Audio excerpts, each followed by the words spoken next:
Hola, bienvenidos a un nuevo episodio de Café Laboral, en donde hablamos de noticias de actualidad, debates y en general del derecho laboral y la seguridad social con la doctora Mónica Quintero. El día de hoy vamos a dar inicio a un especial de mitos y realidades en el que abordaremos distintos temas que llegan a nuestra firma y a consulta por parte de los empresarios, hoy puntualmente de contratación en materia laboral. Eh, Algunas de estas creencias muy arraigadas en las personas a veces nublan el panorama sobre qué pueden hacer o qué deben hacer cuando están enfrentando dilemas en materia laboral y de seguridad social. Como hoy puntualmente vamos a hablar de contratación, quisiera entonces, Mónica, preguntarte cuáles son esas dudas recurrentes, cuál ves tú que es esa pregunta que siempre llega por parte de los empresarios y te dicen, doctora Mónica, tal cosa, y que es una mentira de pronto instalada en la cabeza de muchas personas que no conocen las particularidades legales a la hora de hacer un contrato. Gracias, Daniel. Frente a tu pregunta, una de las consultas recurrentes es sobre la modalidad de contrato. Y ahora con reforma laboral, que entró en vigencia a partir del 26 de junio de 2025, se viene una política clara dentro de esta norma, que es la prevalencia y la forma de ver de manera general la contratación a través del contrato a término indefinido. Y este contrato a término indefinido está satanizado en el escenario, en el ecosistema empresarial, dado que, no sé, hay un temor por parte de los emprendedores, sobre todo de los microempresarios, a contratar indefinidamente a sus trabajadores. Un temor que considero yo injustificado y que se debe a desconocimiento de lo que es el contrato a término indefinido, los alcances y el costo de la indemnización cuando vamos a terminar el contrato de trabajo sin justa causa. Entonces, generalmente el empresario le dice a uno, necesito unos modelos de contrato con unas cláusulas de las que ya hablábamos, porque mi relación es laboral así, así, así, y entonces uno les puede construir una minuta muy interesante, dice, a término fijo por 3 meses. Pero vamos a hacer todo este trabajo para 3 meses. No, no, no, es mientras yo pruebo a esta persona, a ver cómo es su desempeño y a ver si sirve en mi organización, en mi empresa.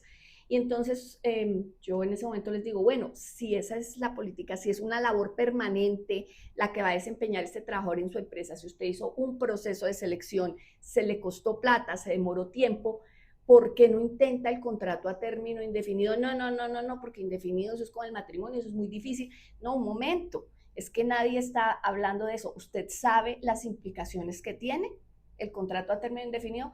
Pues que me va a valer mucho terminarlo. Y eso no es cierto. La indemnización es mucho más barata.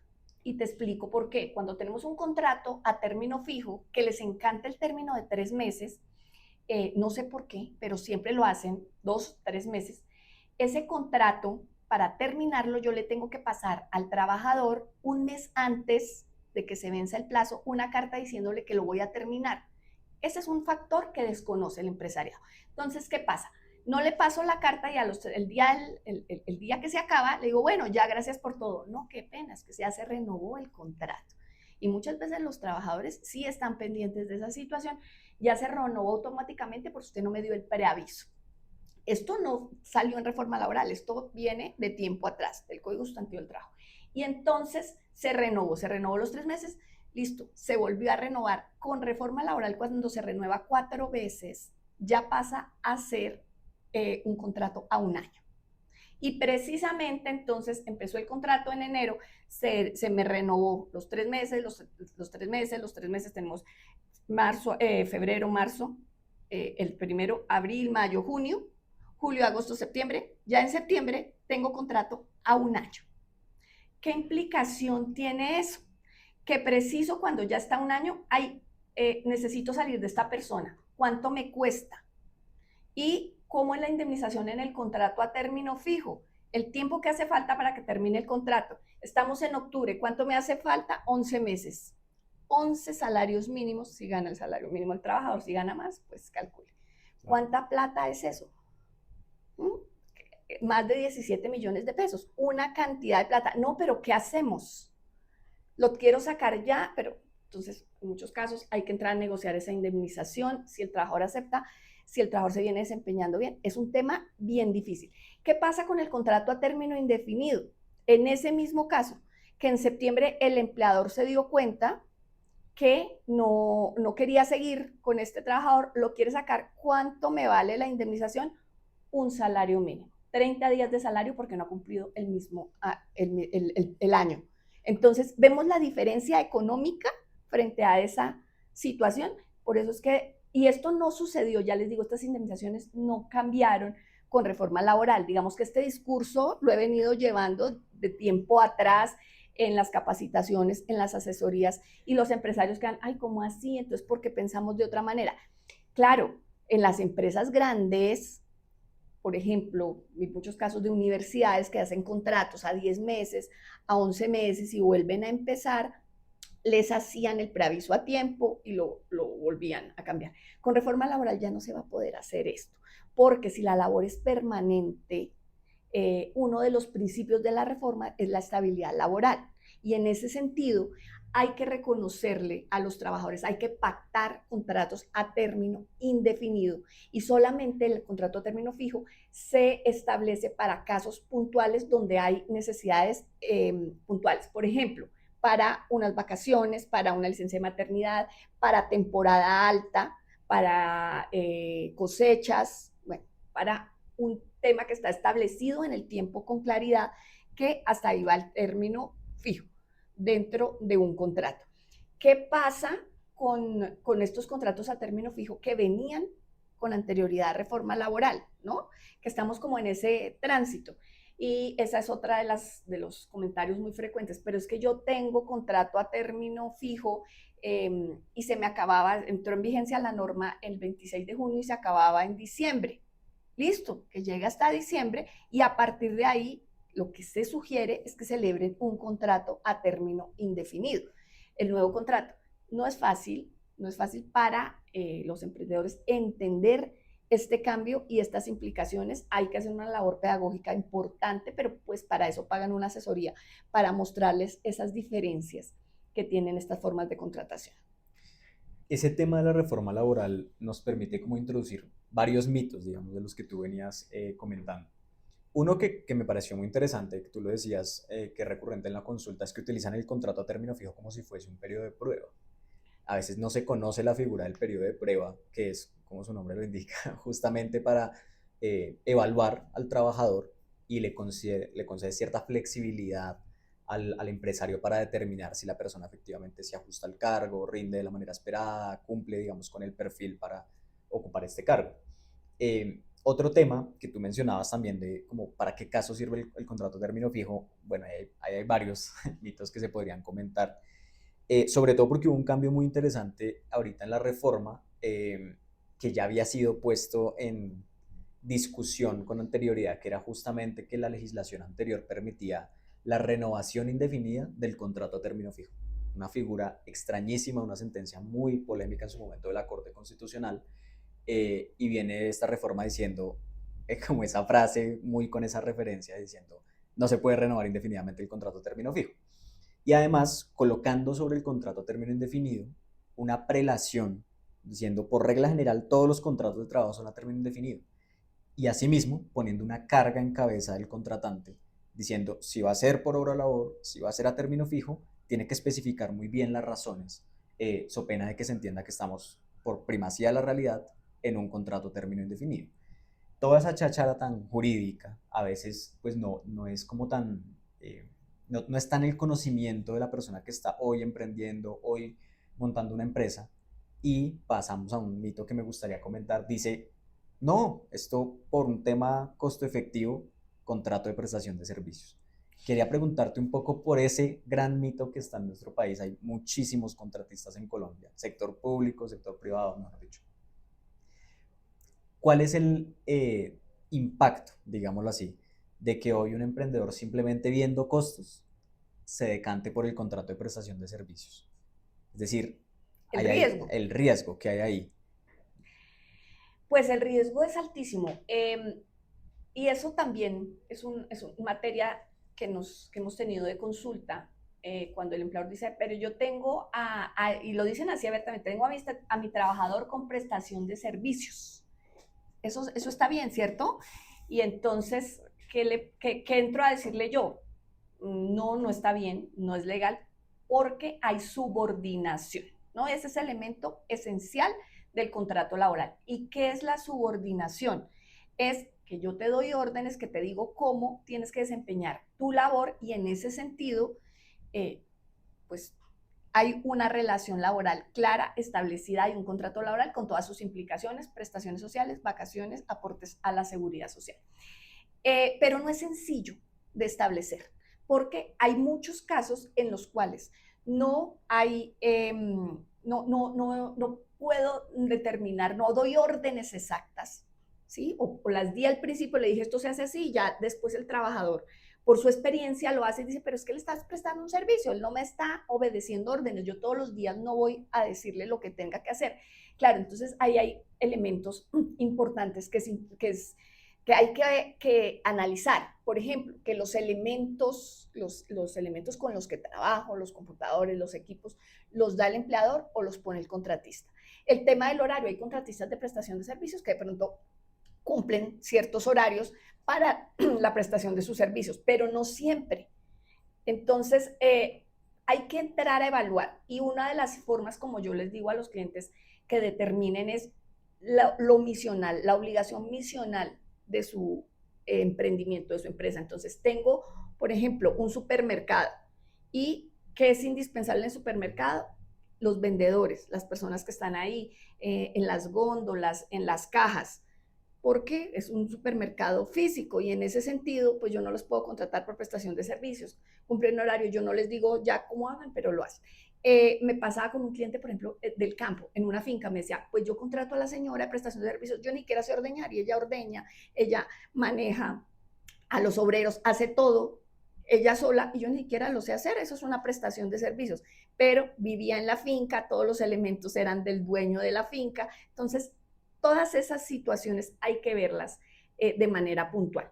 ¿Qué es un contrato de prestación de servicios? El contador, cuando no es una empresa de contadores, no, que se encarga de un tema Importante. específico. El abogado, el asesor jurídico, que de pronto lo llamo por evento, pero no está todo el tiempo. Entonces, esos, el outsourcing, por ejemplo, de aseo, de servicios generales, no la persona. Si yo contrato a una persona para servicios generales y le doy todo, no es contratista de prestación de servicios. Que sugiero mucho esos contratos de prestación de servicios, celebrarlos con personas jurídicas en la medida de lo posible. Pero pueden haber también particulares que presten servicios a empresas privadas. Por regla general es contrato laboral. Entonces, si veo que hay algún grado de subordinación, no me puedo poner a arriesgarme a contratos de prestación de servicios. ¿Cuál es el riesgo? Tener que pagar después las prestaciones y los aportes a pensión, los cálculos actuariales millonarios, que hemos visto muchas sentencias en ese sentido, que pueden quebrar un emprendimiento. Entonces, el riesgo es muy alto.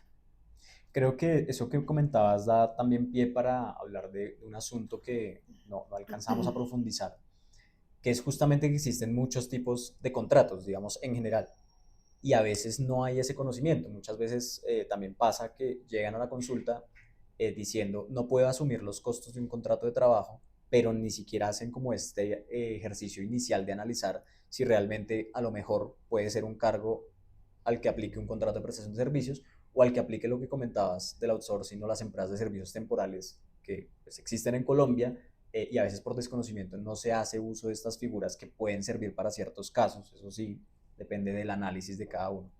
Eh, y es más, o sea, juega en contra del emprendedor, es el desconocimiento y no propiamente como una voluntad de infringir la ley o de desconocer los derechos de un trabajador.